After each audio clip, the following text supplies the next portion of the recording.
It is time once again to go back to 1947 for part 2 of our Haunted Hollywood tour.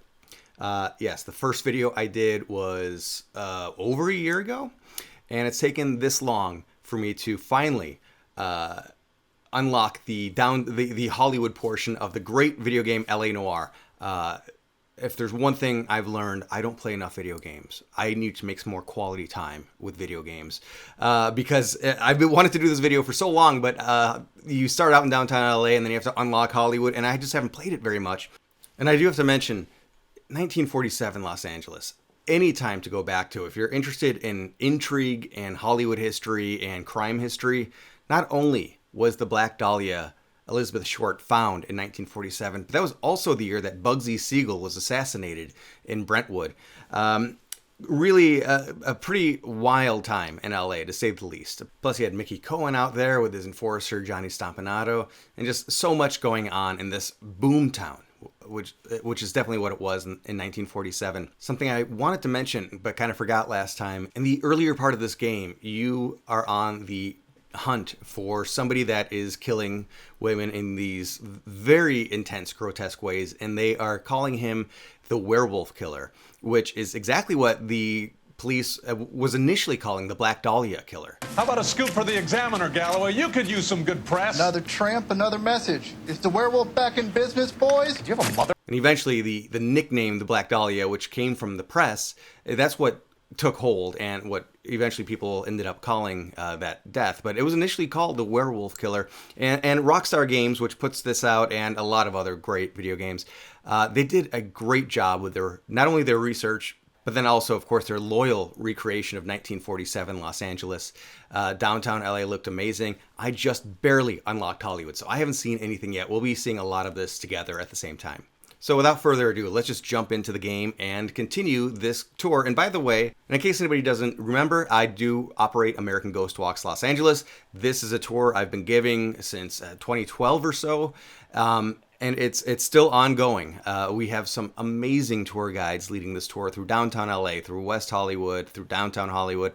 There's just so many great stories to share. And we will go along my route a bit. We might go off of it. We might find some other locations that aren't on the tour but still have good ghost stories associated with them.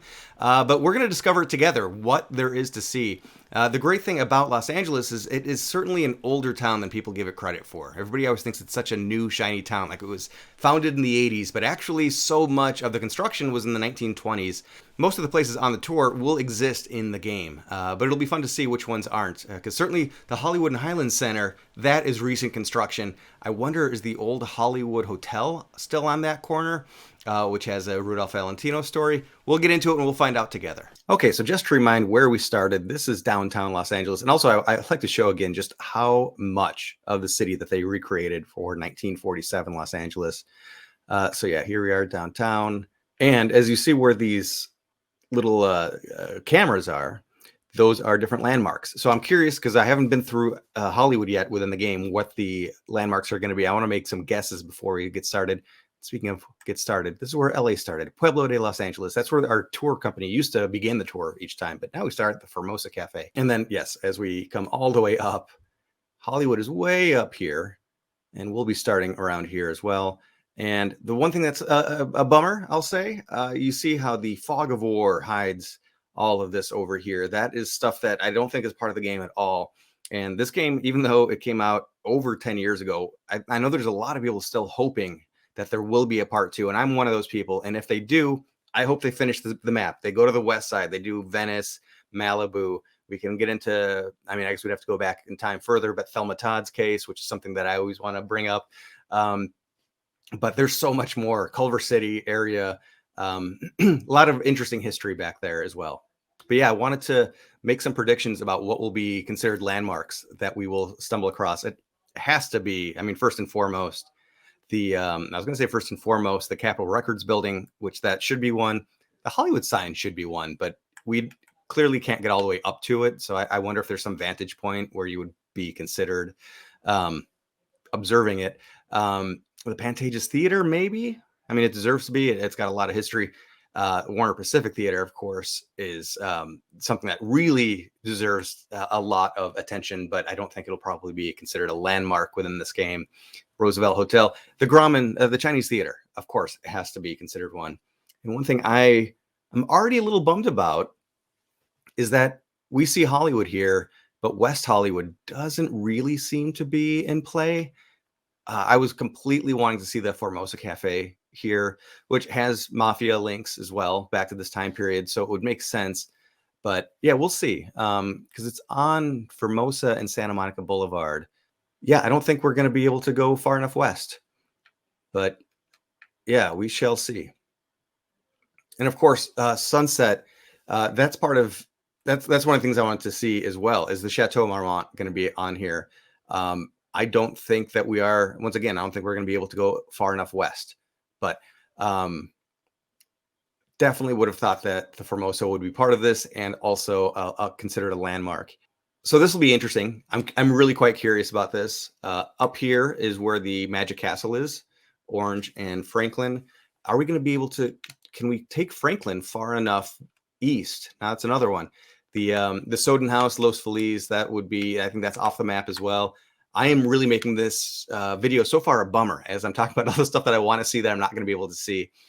Okay, so unlike last time, we actually have a beautiful day, and we've got a much cooler car, a nice convertible. This is how you want to lead a ghost tour in Hollywood.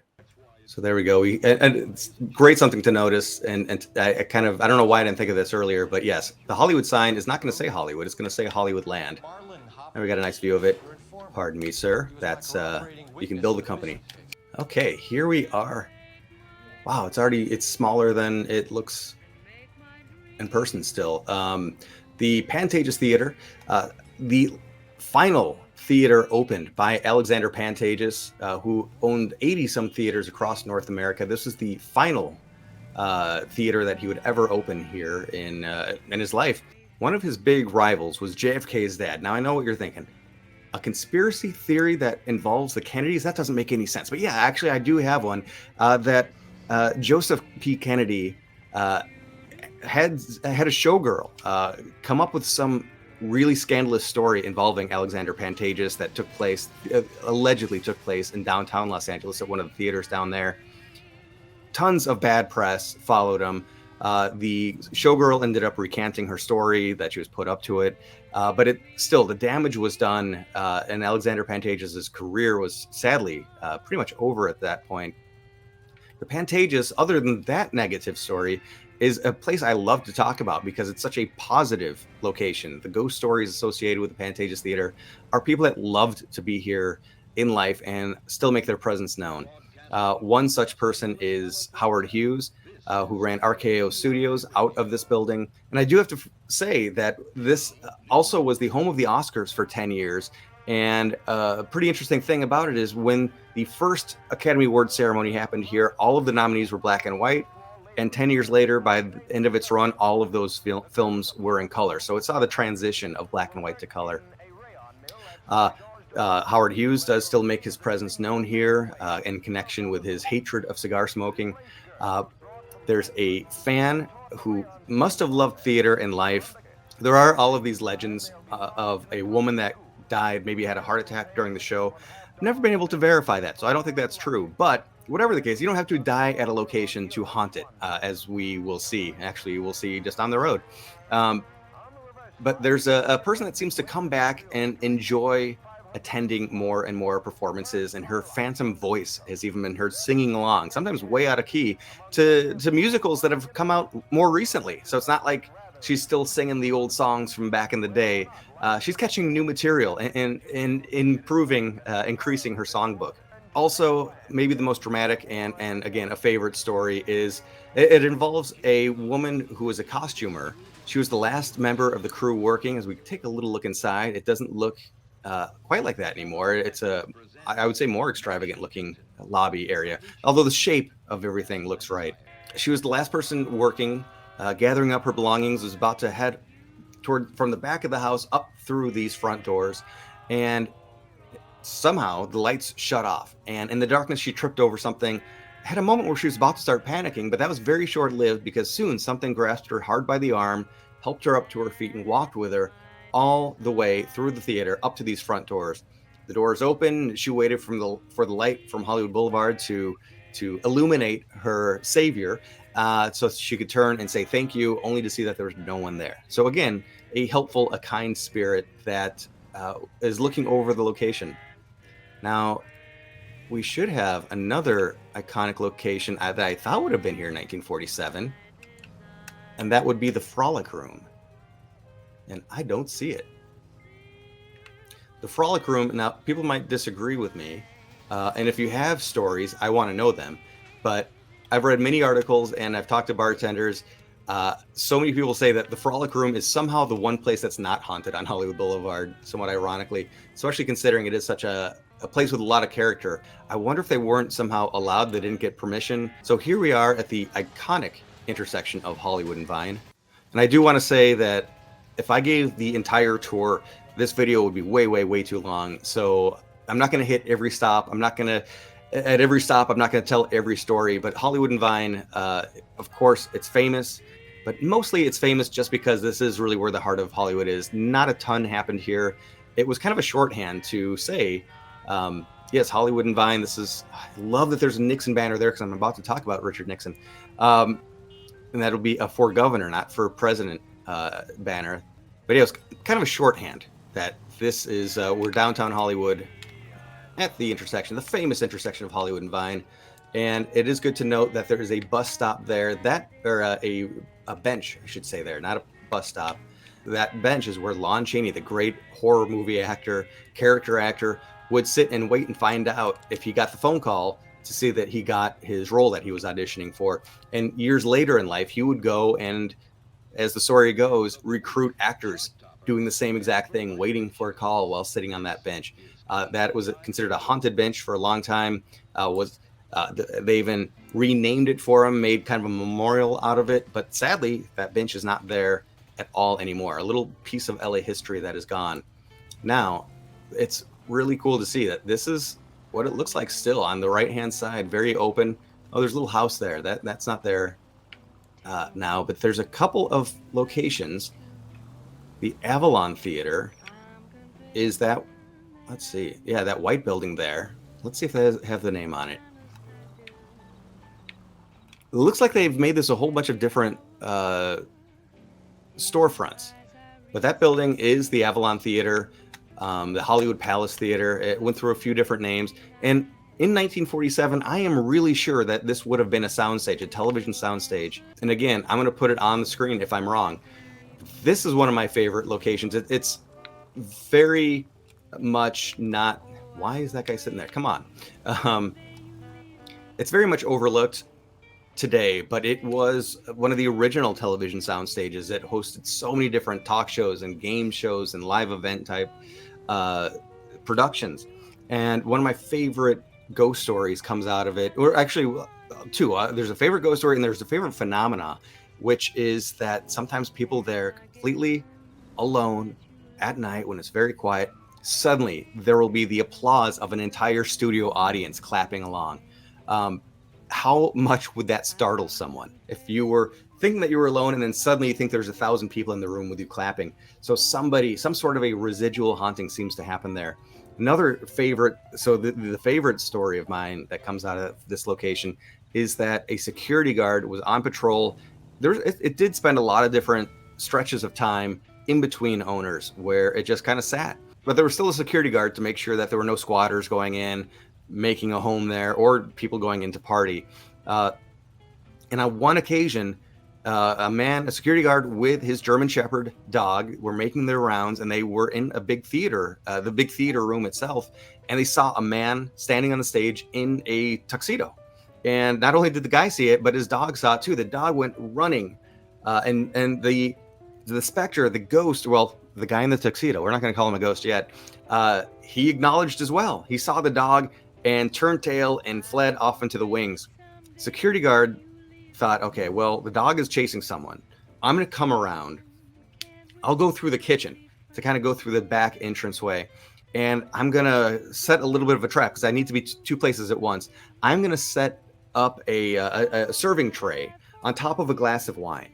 and I'm going to put it right behind the door, just off the stage. So if he comes through here, he'll knock the tray over. It's going to make this big calamity, big noise. I'll know where he is. Meanwhile, I'm going to come back out front and hang out and just wait for him to try to come back through the front of the stage. And by now the dog had turned around and come back, so he's no longer on the hunt. And the guy is just waiting and waiting and waiting. Nobody ever comes out of the stage from the stage side. So he goes back through the kitchen to find his trap to see if that's been disturbed, or maybe he didn't hear it somehow. And it has been disturbed, but it hadn't been knocked over. Now the tray was underneath the glass of wine. So this entity was able to see, oh, I see what you're doing, but I'll correct things. And the security guard continued his post. Oftentimes you hear these stories that he went home, he fled. No, he's a good committed security guard, but he did the rest of his tour that night outside. He did not want to be inside the building anymore. So as we come along here, we're going to take a left on Ivar Street, which should be right here. Let's take a look. Yes, the Knickerbocker Hotel, which that's another thing that should be considered a landmark here. And this is, again, fairly similar to how it looks today. There's a big rental place right here where this parking lot is. So studio rental for trucks and whatnot. I'm going to back it up because I want to make sure that we have a good look at the Knickerbocker Hotel. And this is really where I would about stop to tell the stories. And the Knickerbocker, this is definitely a location where I'm not going to be able to get through all of it because the history of this place is so deep and surprisingly dark for a hotel. I feel like hotels, yeah, they can have dark stories. The Cecil wins. They have all the dark stories. But hotels generally are positive. And one of the positive things, or one of the interesting fun things, is that this is where Marilyn Monroe and Joe DiMaggio went for their honeymoon. So there's a positive story. It's also, where they ran around together back before they were official, back when they were dating other people. So, a little hot under the collar there. But Irene, the famous costumer, she committed suicide here. W.C. Fields had a heart attack here. Fred Mertz, or I believe it was an aneurysm here. Fred Mertz, who lived in the Knickerbocker Hotel for a long time, he eventually moved away to a place where he could have assisted care. But then one day, while walking past the Knickerbocker, he had a heart attack, and he was taken into the lobby of the hotel as they called 911. But he passed away. Ironically, as he had to move away to retire. The place today is currently a retirement home. So it's not a hotel anymore. It is off limits.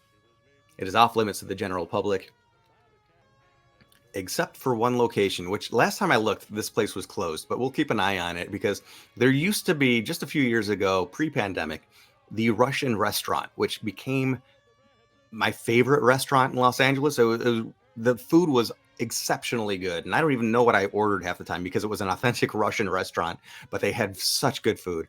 That location used to be the lounge and bar, and it said that Rudolph Valentino would ride down on his horse from the hills. He used to live up in Benedict Canyon, and he'd ride his horse down here into Hollywood from Falcon's Lair, the name of his house. If your house has a name, you're doing well in life. And he would come and tango and dance the night away, drink himself silly, and then throw his very intoxicated body over his horse. And the horse, man's best friend apparently, would then walk all the way back up to the house while he's passed out on its back. That story can't be true. Rudolph Valentino died before the Knickerbocker Hotel was built. So while that didn't happen, people still do continue to see Rudolph Valentino dancing in what was once the lounge, now the restaurant. There's all sorts of different theories from me. Maybe it's just somebody else that has it's another ghost that has the look of Valentino, or maybe every early 1900s ghost to some people look like Valentino or Chaplin. Valentino, I always joke, is the most well-traveled ghost I've ever heard of. He's got 13 or so different haunted locations around LA. The Calabasas Pet Cemetery, his dog haunts it. He has other locations that he haunts in his homeland of Italy and also in New York. The other theory is that he's actually haunting the Knickerbocker in New York, but people have gotten the location wrong in time. But in any event, I choose to believe the theory, or I want to believe the theory, that Valentino, who died young in life, he had a tremendous lust for life and he died very young. I'm hoping he's still able to find cool places to drink and hang out in the afterlife. He continues to haunt them. I'm not even going to get into the fact that the roof of the Knickerbocker Hotel is where they held the final Houdini seance. Like, it was famously called the final Houdini seance. It was 10 years after Harry Houdini's death. And it was really Bess Houdini, his widow, her final attempt to try to contact him. I was held up there, and yes, weird stuff did happen. So we will take a right back onto Hollywood Boulevard, and those big towers you see there, that is the Warner Pacific Theater that we will be coming up to. And I've never seen Hollywood Boulevard so open. Why were the side streets so busy?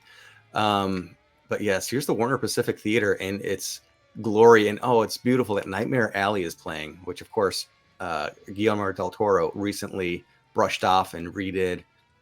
The Warner Pacific Theater, this is a theater that I believe is one of the most important buildings in LA history, Hollywood history, film history.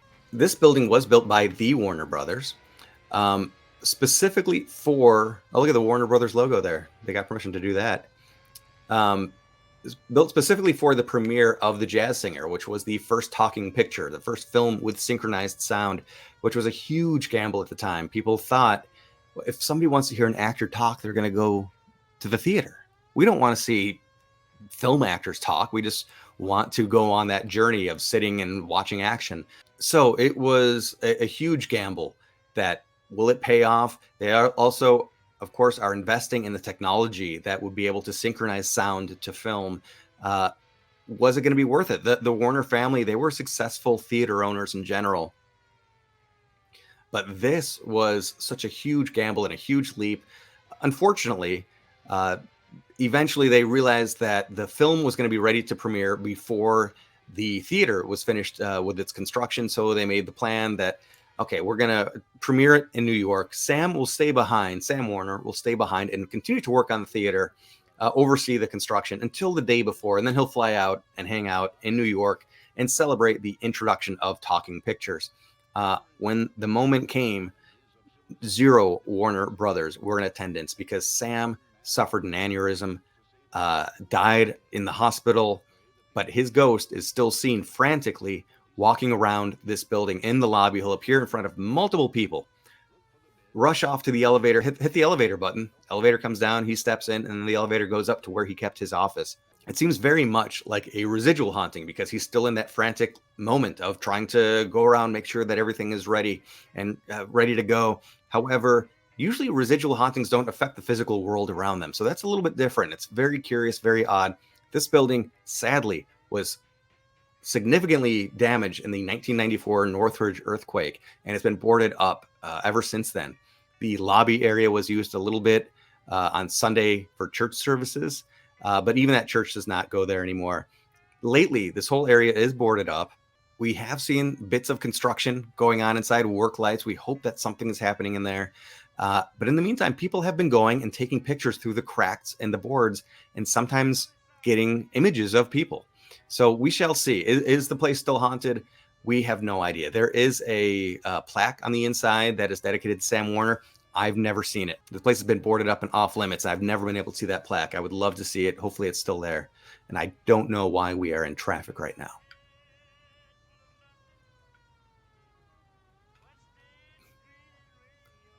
Okay, I'm going to just go ahead and do this. I bored everybody in traffic with my stories. So everybody's asleep at the wheel, I think, back there.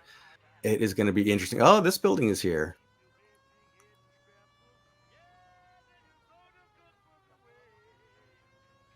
This building has a speakeasy associated with it. Also, Harry Houdini stayed here when he was in town. I can't remember which movie he was shooting, but Harry Houdini made a couple of movies, and he actually did stay here for a little while. And today, or at least last time I was out there, there was a Harry Houdini display in these windows.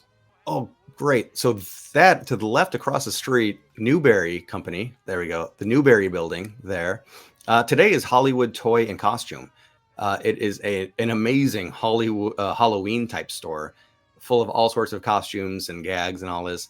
I was in there very recently talking to employees, and the place is very, very actively haunted.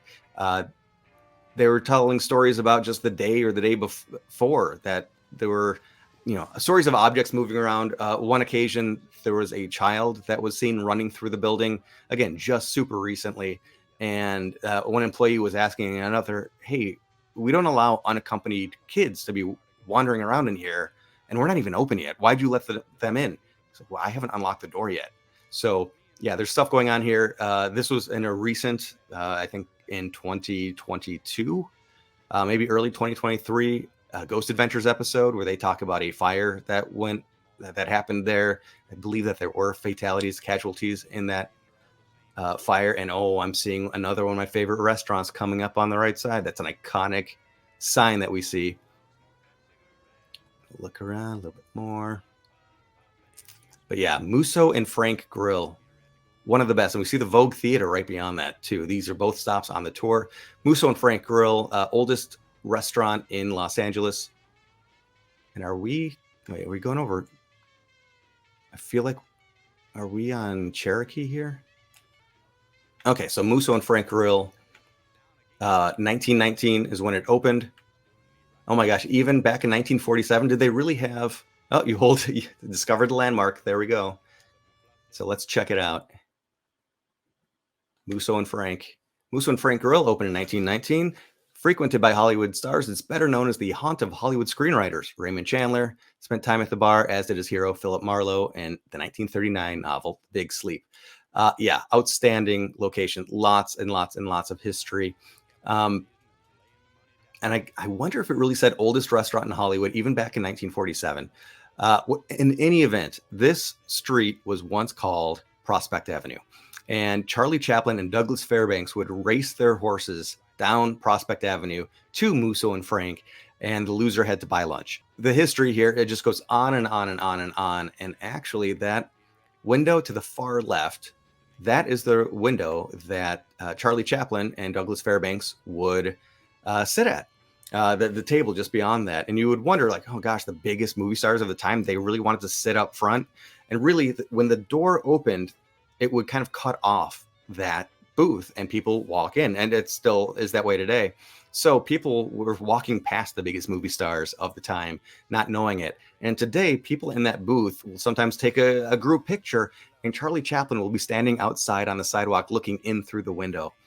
At the far opposite end of the building is where the ghost of, once again, we're going to go back to the great silent screen dream, Rudolph Valentino. He is seen in the far back area of the restaurant, sometimes making eyes at the lovely ladies walking around. In the back also is where the first telephone in Hollywood history, the first public phone at least, was located. And it was on that phone that Johnny Depp, a young Johnny Depp, waited and then eventually did get the call that he had been cast in Nightmare on Elm Street. The Vogue Theater, as we see it right here, this one's dubious. I'm going to say that I have a lot of doubts about this one. I think it is haunted. The stories that have come out of it, I would love to be able to verify. There was a paranormal group out of England that came here to study haunted Hollywood, and they found the Vogue Theater and they set up shop there and decided, well, we don't need to study anywhere else because this place is very haunted.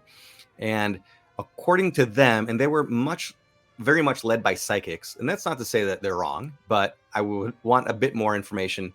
But the psychic said that on that spot was the site of the old Prospect Schoolhouse, and that there was a fire. Something like 12 kids and a teacher passed away, and all of their ghosts are still seen there, as well as when the Vogue Theater was a film theater, that one of the projectionists is seen there. I would love a little bit more information. They said that they were going to publish a book, and this was decades ago. Nothing has come out. Right now, in the game, it looks like it's a music store. Now showing Detour. So it is a movie theater at this point. It has come in and out of business quite a bit in recent years. It has been a nightclub recently, and very recently it was a museum. But last I looked, that museum apparently was out of business. So I do not know what's going on. And yeah, I used to do this all the time on the tour. We're going to see on the left-hand side the Egyptian Theater. That should be considered a landmark. Let's see what happens here if we come and visit. Oh, by the way, note that there's trolley lines there. That's very cool because that is super authentic to the time. Egyptian does not trigger a landmark, which it really should. But the Pig and Whistle right here is a classic Hollywood location. It was basically the first concession stand for a movie theater. People would go to the Egyptian, but first they would get their sodas and snacks, all that kind of stuff here at the Pig and Whistle. People have seen a little girl in the building, and in one of the renovations, they took down a wall and they found, oddly enough, a dollhouse walled up, very well preserved. We have no idea why a little girl is seen there. Is she connected to that dollhouse? Don't have a clue. This location is sadly been completely desecrated in recent years. There's a new restaurant, a new bar that has gone in there, and they intentionally defaced the place, even though it was on the registry of historic places. So we are not very fond of the ownership there. Very, very disgusting what the new owners have done to that place. So we don't go there. Boy, oh boy. Okay, there's the Chinese Theater up ahead. And here, I believe it would be right around here. I believe right here is where the Stella Adler Theater is now, which is haunted. And across the street would be Ripley's Believe It or Not. Oh yeah, Wax Museum, also off to the right. None of that is here now. Those are locations on the tour with some interesting ghost stories behind it. Oh, and you know what? This is probably Hollywood and Highland. What do we have here? Oh, a record store. Yeah, okay. So we are on Hollywood and Highland. So right now, this is where the huge Hollywood and Highland Center is. This is where the Oscars are held today. It's an enormous building. Lots of shops, things to do, tons of things to do. Right on this corner, there used to be a hotel called the Hollywood Hotel. And it is, again, a Rudolph Valentino hotspot where women checking into one particular room would be awoken by Valentino himself coming to visit and give a kiss goodnight. Up ahead to the left is where the El Capitan Theater is. We'll see if that's actually there. So that building right there with those big columns, that's the El Capitan Theater today. That is where Jimmy Kimmel Live records. But we don't see any signage on it right now for anything. So finally, here we are. Sid Grauman's Chinese Theater. This has to be considered a landmark. There we go. The result of a partnership between showman Sid Grauman and backer C.E. Taberman, Grauman's Chinese Theater opened with the premiere of DeMille's The King of Kings and has been hosting gala ceremonies ever since. Yeah, I mean, even today, there are tons of films that make their world premiere, I should say. I'm going to come on back and see if there's got to be hands in the cement, hand and footprints already. And that would have started with, I believe, the Fairbanks. Yeah, there's nothing. I thought maybe even if there were fake ones. But this courtyard is where the ghost of an elderly man is seen. This specter is actually a murder victim. Lived in a hotel, lived in an apartment very close by. I'm going to be intentionally vague about it. He was a television actor, but there's just too much to talk about when it comes to the Roosevelt Hotel right across the street.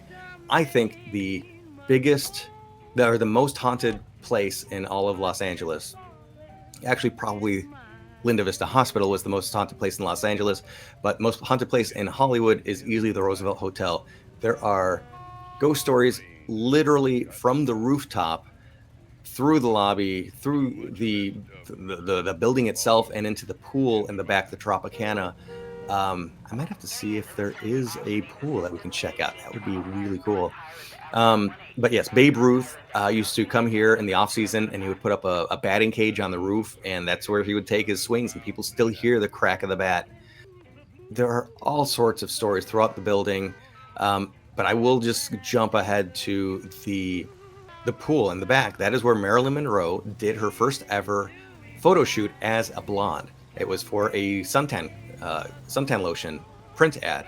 And today the story is that security guards will be dispatched to go out to the pool because, hey, we're seeing that on the security camera that somebody is out there.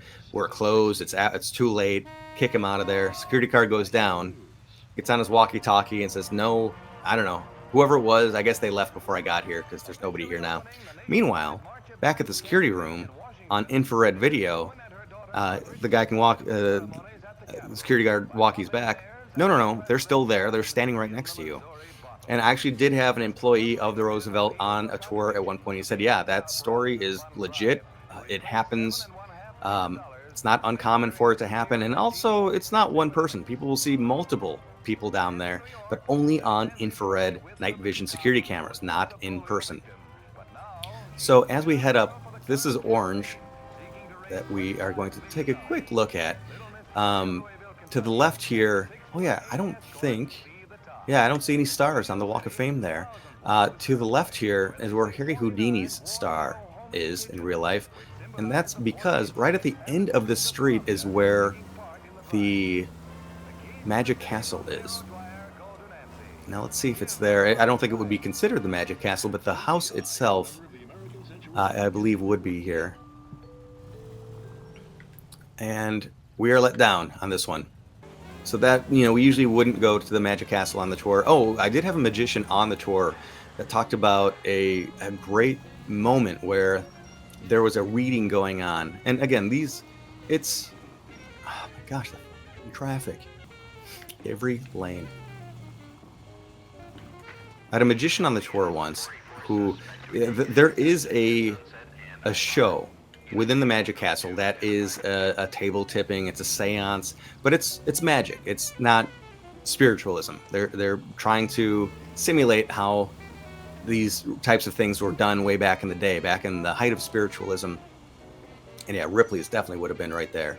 Actually, there should be a bank there because Ripley's is in an old bank building. I don't quite see that. And so there was a magician giving a reading, and the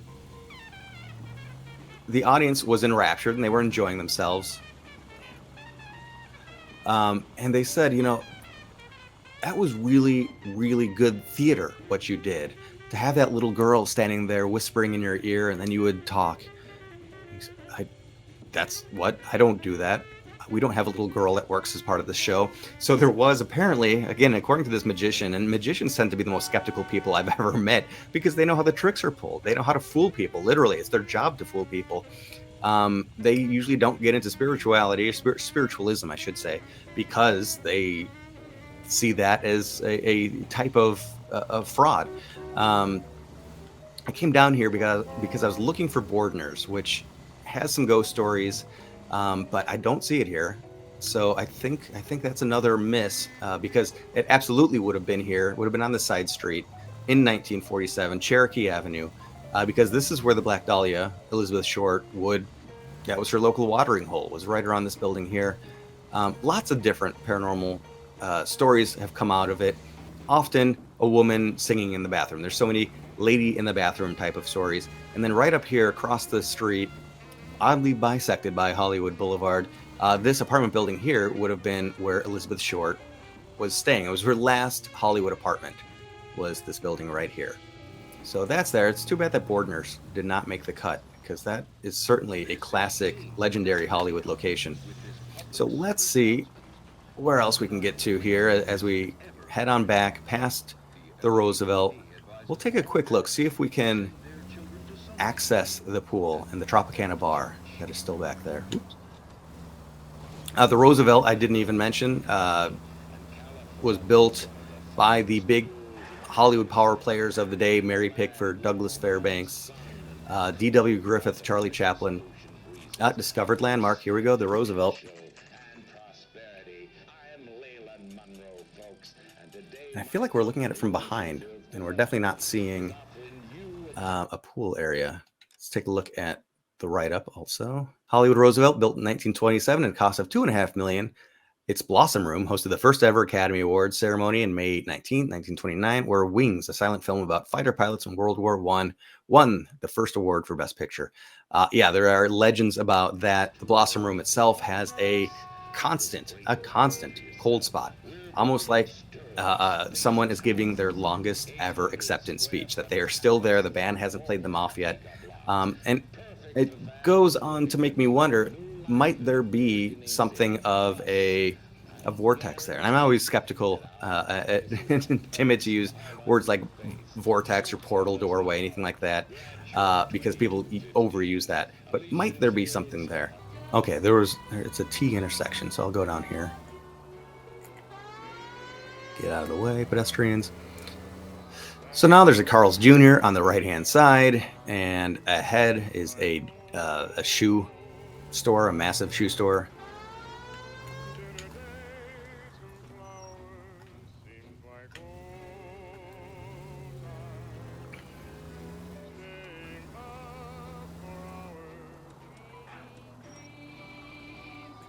Was I on Sunset there? Yeah. Well, sadly, I was hoping that we'd be able to head past Charlie Chaplin Studios, which is now Jim Henson Studios. There are ghost stories associated with that location. And like I said, I love to talk about the Formosa Cafe, but not pictured. And also I did a video about the Formosa just recently. So this is just a very light touching of the surface. Oh, you know what? I was going to say a touching of the surface of the Hollywood tour and the downtown LA tour. Something I do want to mention, again, the depth of this game. Oh, that looks like Hollywood High School. The Hollywood High School is the Sheiks. That is their mascot. Again, we're back to Valentino, and there's a huge Sheik. Rudolph Valentino as the Sheik is their high school mascot, high school logo. Something that I'll completely give the game credit for is, Hollywood and Highland recently, up until very recently, had the set for D.W. Griffith's movie Intolerance, which is this huge Babylonian wall, these big elephants on top of balls, just gargantuan in scale. And I really, really loved that it was there on Hollywood Boulevard. Not to celebrate the movie specifically, because the movie was kind of completely in apology for his Birth of a Nation, which definitely passed some really bad messages on there, but it did some amazing filmmaking too. The technology, the techniques was very unique and groundbreaking at the time. But Intolerance, to be able to see that set in the scale that it was, it just showed how big even the silent films were way back in the day, that they weren't using CG, they weren't faking anything. Something I love about this game is that they have that old set is rotting away within the game. Great Wall of Babylon, a replica of a replica.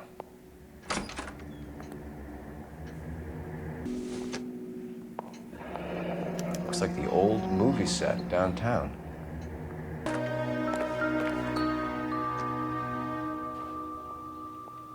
There's the set. Hollywood's own little piece of Babylon. And they actually have mini scenes that are set on that old set. And that set did stand as part of the Hollywood skyline for a long, long time. We're going to come up here. I think we're at the center of the world, right on our left here, which that might be a landmark as well.